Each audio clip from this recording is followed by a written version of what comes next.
ड्युटीला गेलो होतो ना, मग ड्रेस घालून, मी ड्युटीचा ड्रेस घालून गेलो होतो ना. हा, उद्या येतो प्रॉमिस. हा तू शाळेला हा. सुट्टी आहे मला. कोणाला? मला उद्या आहे ना स्कूल. मग उद्या आपण पल्सर रोडला जायचं का?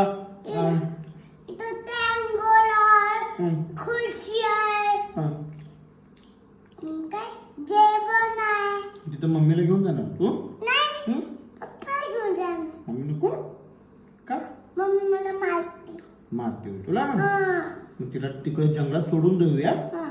मम्मी नको तुला. नाही. आपण दोघंच घरी राहूया. हा. हो, तिला सांग मग तू नको म्हणा. सांग इला शेवगाला पाठवून दे. तिला शेवगावला पाठवून देऊया होय? हा. मग तिला सांग मग तू जा म्हणा शेवगावला. बॅग भरून घे आणि एसटीत बसून जा म्हणा.